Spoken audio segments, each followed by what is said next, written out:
In today's video, I'm going to discuss 5 things that adolescents say that are red flags. You're going to learn what to look for, what are the potential outcomes if no changes are made, and what you can do to avoid those outcomes. Plus, if you stick around to the end, I'll show you a quick little tip that'll help guide you for a more positive and uplifting interaction with your child and others. Let's get into it. I'm Jason Curtis, husband and father of 4. This channel is all about strengthening families by helping parents do and be better. Welcome to Principal Parenting.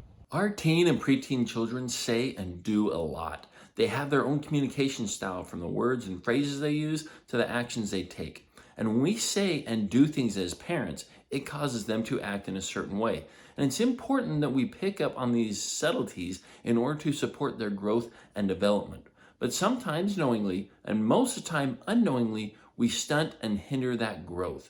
But keep watching so you can learn what 5 things adolescent children say that indicate there's big problems ahead. But you're also going to learn what changes you can make in order to avoid those problems. When our children were young, we showed them a lot of love and affection, and they needed that. And we introduced them to consequences as a way to help them learn cause and effect. And that's a good thing because they need to know boundaries, rules, consequences, things of that nature. However, now that they're getting a little bit older, we tend to rely more heavily on these consequences. The problem with that is we're using the consequences as a way to almost force our children to act and do in a certain way that we want them to. Well, they tend to be more fear-based. The problem with fear-based is it's one of the least effective methods to strengthen a healthy relationship and promote healthy emotions and self-esteem in your child. These fear-based tactics, they induce anxiety, tension, loss of motivation, loss of trust, and even depression. So what are these 5 things that our adolescent children say that indicate big problems? Number 1, you didn't do that with other person.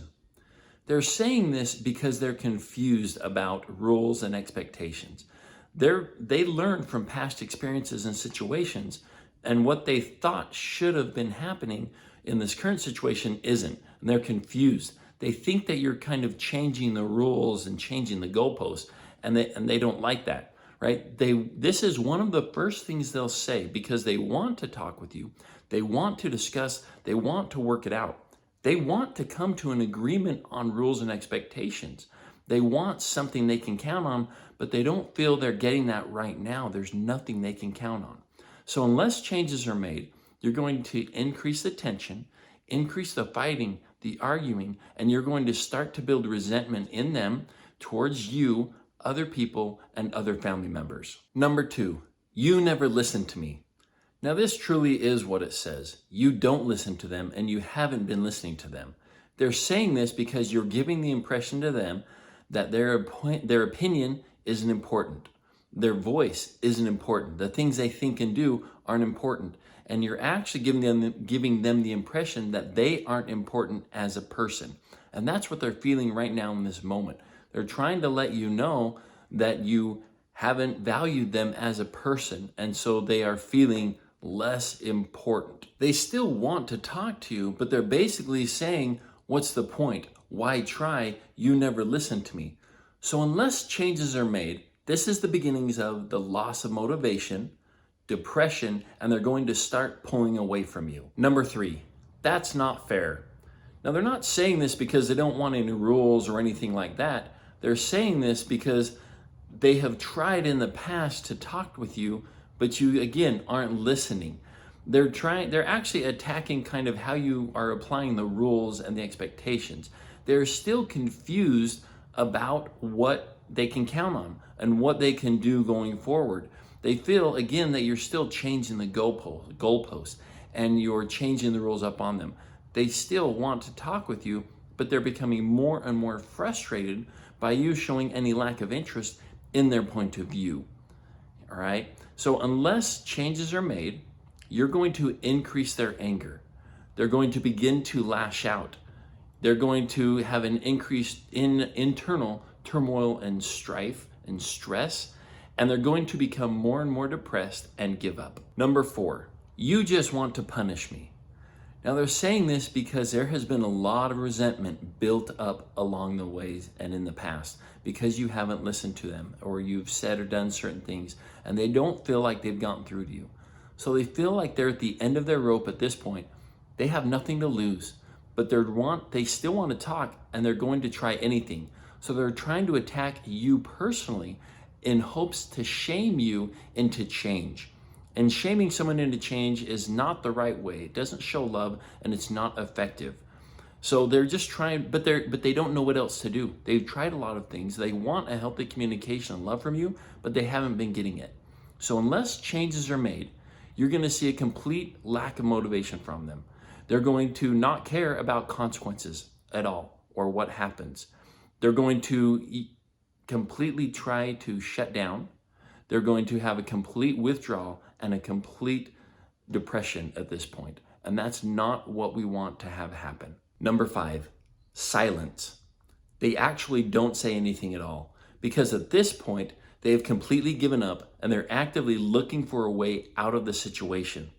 And to them, any alternative is possibly better than having to continue to deal with you because they haven't felt the love and support that they need. So unless changes are made, you're going to see the depression in them and they're going to start to turn to destructive behaviors because they want to feel something. They want to feel love. They want to feel happiness. They want to feel value and they want to be accepted. And they're currently not getting it at home from anyone else or from you. So they're going to seek it in other ways. Now, these destructive behaviors, they may include drugs, drinking, pornography, maybe things like that, because it's going to give them a little bit of happiness and shot of dopamine. Now, these destructive behaviors, they're not the problem. They're actually the solution. So the child sees them as a solution to their perceived problem, which in this case is you and things within the relationship. So again, unless changes are made, they're going to actively look for a way out of the situation.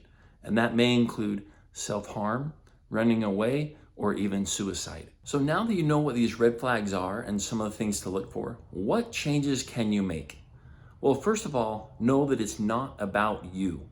It doesn't really matter what you think or feel. It's about the child at this point. And what does the child think or feel? They're feeling that you've only been negative, that anything they do or say isn't good enough for you. So that's how they're feeling. That's how we need to approach it in knowing this. So first of all, we need to start by apologizing to them. Let them know that you were wrong. What you did was wrong. You acknowledge that, you know that now, and you want to change. Seek their point of view.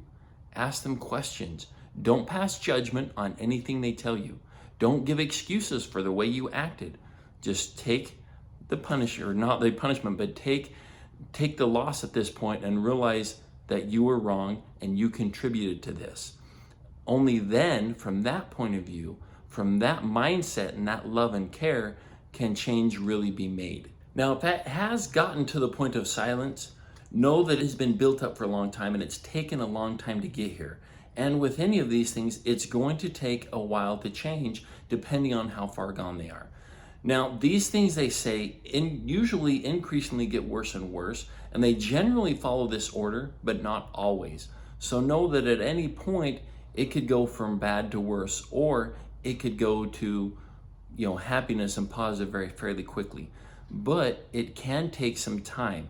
So be patient in your change and be patient in some of their emotions and their feelings and what they're willing to share with you and what they're willing to do. Ultimately, they do want a strong relationship with you. They do want to talk with you, but they're afraid and they're scared right now because your past actions and speech have not let them know they can do that in a safe, happy, and healthy way.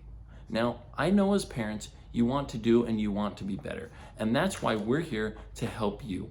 Give us your thoughts and comments down below. What did you think of the video? What are some of the things you've seen, you tried, what works, what doesn't work? What are some questions you have for us, or what are some suggestions you want to see in other videos? How can we help you? Now, for those of you that stuck around to the end, here's a bonus tip. In any situation, and especially in situations that are tense, think to yourself, what would love look like in this situation? What would love have me do? What would love have me say? And if you approach it from that mindset, you're going to think and act differently. You're going to stop caring if you're right or if you're wrong, or if the other person is right or if the other person is wrong. You're only going to think about what would love look like. And that's going to get you to the best place that is best for everybody. Now, if you found value in this, like, subscribe, and definitely share it with others who you feel might benefit from this. And as always, happy parenting and have a great day.